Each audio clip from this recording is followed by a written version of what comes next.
Gerard Rennick from the Labor Party. Murray Watt, thanks both for your time. Gerard, to start with, are you watching with this next news conference with an open mind about what the plan is and whether you might back it? Tom, I'm not worried about 2050 at the moment. What I'm worried about right now is what's happening in 2021, and in particular the adverse events that are happening to young people across the country from vaccines. In the last week... No, hang on a minute, hang on. In the last week... In the last week, I've had a 37-year-old woman who's had a stroke, been told she's got to take a second vaccine and is going to lose her job. I've had a 19-year-old girl who's had severe clots in her legs and her lungs. She's in hospital. She took that Pfizer shot last Thursday night. I've spoken to a 31-year-old man who's been paralysed since early September down his right-hand side. He's got some movement back in his right arm. He has had no income for the last 2 months. He just took out a mortgage before he got that shot. He's been told, the only time he's heard from Queensland Health is that is to be told that he's got to take a second shot. Now, it's bad enough that people don't get a choice to take a vaccine, but it's worse that they're being forced to take a second vaccine after they've had an adverse event and that the government hasn't yet provided them income support while they've been unable to work. Well, I'm trying to ask you another question, but if this is one issue... OK, sure, all right, well, you posted on Facebook. Yep. Let's go to one of the cases you posted on. An Australian actress who suffered TTS after AstraZeneca. The news report stated it as a rare side effect. Your comment was, rare side effect, not from what I'm hearing. Exactly. You've given me some anecdotal evidence. Have you read the TGA weekly vaccine report? Yeah, I do read weekly TGA. So the lady, the 37-year-old who had the stroke in Perth, she's been designated as a B category, which means they won't say whether or not that stroke was caused by the vaccine. Now, given that she had a reaction... But why is that? Have you looked into why that is? Well, she had the reaction 15 minutes after taking the vaccine. Now, you know... But have you just spoken to her? I have just spoken to her, that's right. Nobody else about it? No, well, I mean, it's not for me to breach the patient-doctor confidentiality, but she's a police officer, she's credible, she's not making these stories up, so we're not going to try and undermine these victims who aren't anti-vaxxers or anything like that. They're entitled... It's important to deal with evidence here, Senator. Yeah, exactly, that's right. So the evidence you're presenting is, I've spoken to one person who says this. The TGA reports, I mean, there's been no vaccine that's ever been this scrutinised in the history of the world, essentially. 12.6 million doses have been issued, for example, of AstraZeneca. 9 deaths, 156 cases of TTS. So 1 case per 80,000 of TTS, 1 death per 1.4 OK, so these COVID vaccines have had more reported deaths than all the other vaccines put together in the last 30 years. I think that it's worth looking at these vaccines more seriously. But they are being looked at. Well, no, they haven't had longitudinal studies done on them, OK? The time that they were reviewed was a very short period of time. And can I say, the World Health Organisation... But do you dispute those stats? Let's get to what we know, because anyone can talk to one person and say there was a terrible circumstance. I don't know the person. I'm not saying they're not telling the truth. So there have been deaths from vaccines. OK, so that's fair. You can't talk to one person and say these stats are wrong. Are you disputing the TGA? OK, because it's not about statistics, Tom. It's about the way these people have been treated after they've had an adverse event. But you said rare side effect, not from what I'm hearing. Are you saying... Not from what I'm hearing. I'm hearing multiple stories. I've just given you 3. But there have been multiple stories, but that doesn't mean they're not rare, because there have been 12.6 million of AstraZeneca and more than 30 million vaccines. By the benchmark of prior vaccines, this is not rare. But are you disputing the TGA figures?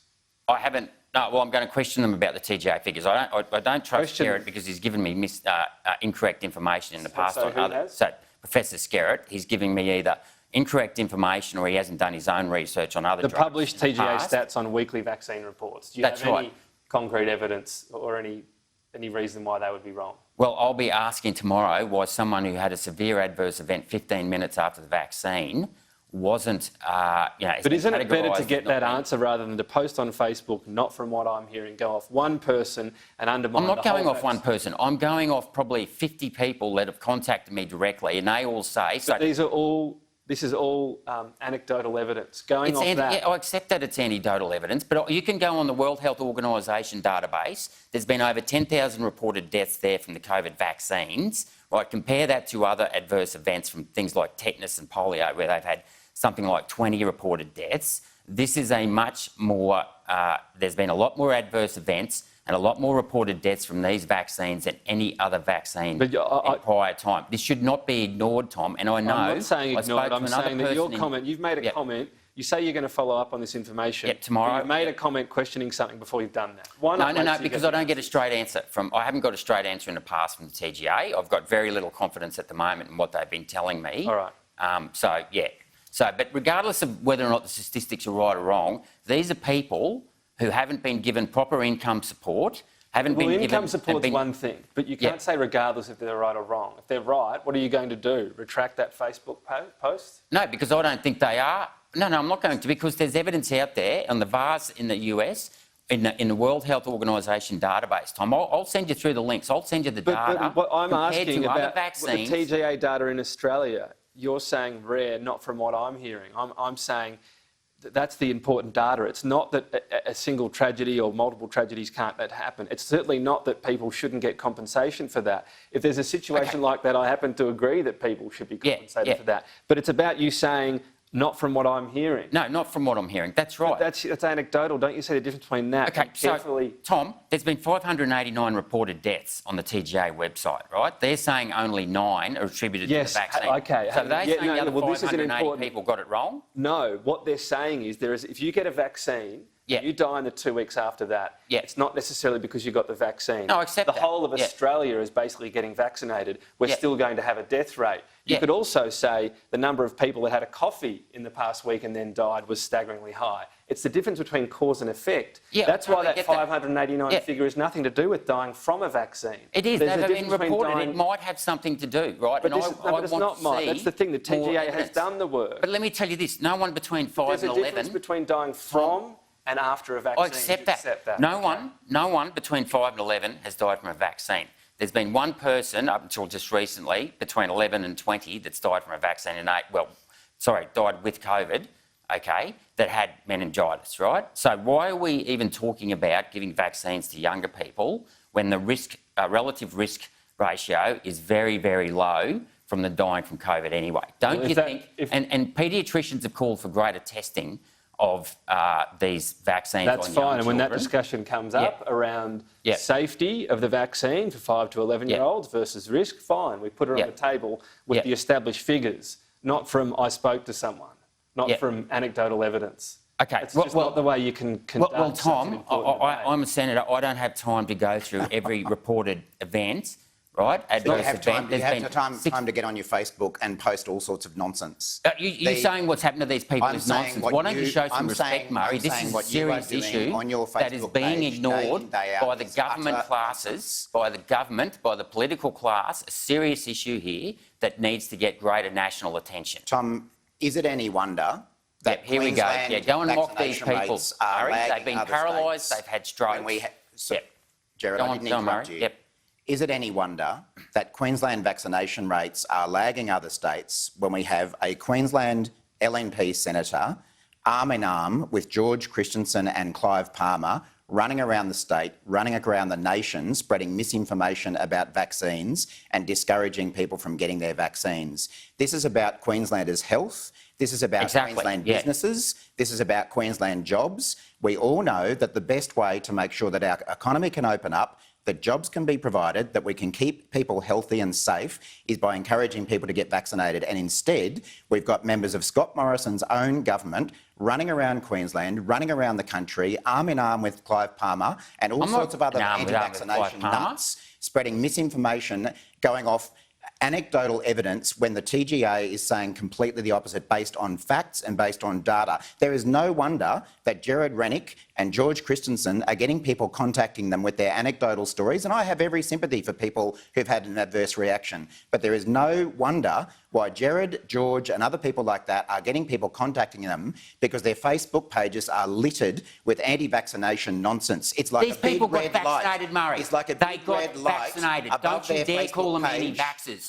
Murray, you're the anti-vaxxer. Murray, I'm not an anti-vaxxer. I've got my children vaccinated. I've got my whooping cough vaccination. Don't you dare call me an anti-vaxxer, and don't call those people who had adverse events from a... No. You're smearing these people. You're ghosting them. You are endangering Queensland's economy and you are endangering Queensland. I am not. I want... What we know about the vaccine, not just from Australia, you cited the World Health Organisation, is that the risks of this vaccine are vastly outweighed by the risks of COVID, people contracting it and people dying. It depends. It's a relative risk. If the older you are, then yeah, do I think you should take the vaccine, ignoring the the issues with the vaccine? The vast majority of the course you deaths should. in Australia from the vaccine are over 65s.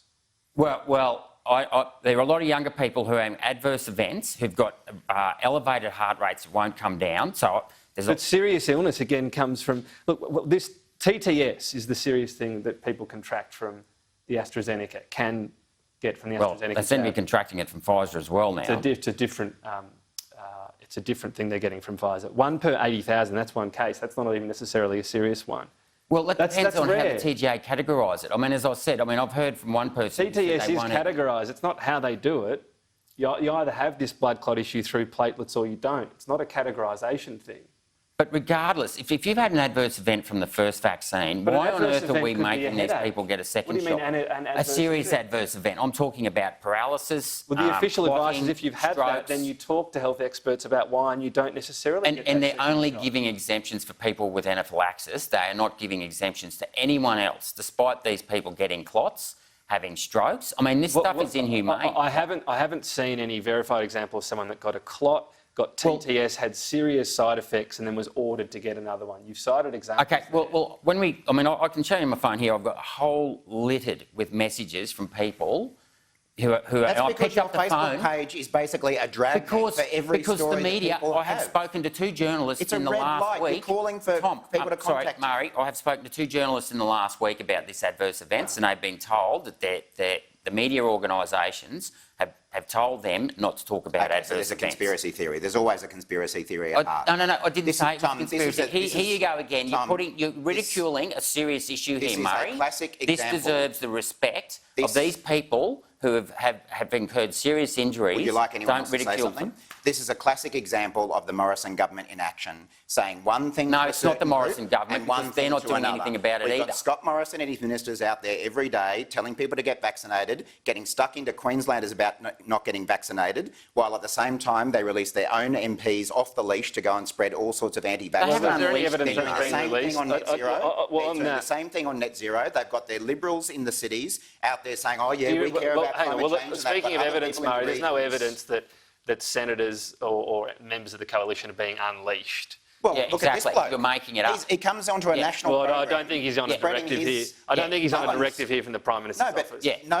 Scott Morrison is not taking any responsibility for the actions of his own government members in discouraging people from getting vaccinated, from going out there and bagging net zero when Craig he's got other Kelly people saw some saying net zero. ramifications, didn't he? Craig, how much is it going to take for George Christensen to get anything more than a gentle chiding from Barnaby Joyce? How many more interviews like Well, this? will we Gerard actually Rennick do believe in before the free Prime Minister's office speech do and something? free thought. They're doing And it this on is net an issue zero, that they're doing deserves it on more vaccines, attention. They are speaking with forked tongues. It is a political strategy and it is undermining the vaccination rollout. This is We're not gonna have about to- undermining, solving COVID, right? This is about dealing with young people who have had their lives severely affected, have had their livelihoods severely affected, and they are not being heard. So who's And- not giving them income support?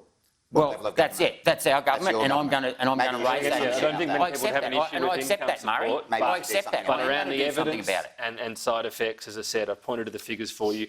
12.6 million of AstraZeneca, 156 cases of TTS, or 1 in 80,000, and 1 death per 1.4 million jabs. It's not zero risk, but COVID is far from zero risk. Anyway, I accept that, yeah. Gerard, Murray, talk again soon. Let's get the latest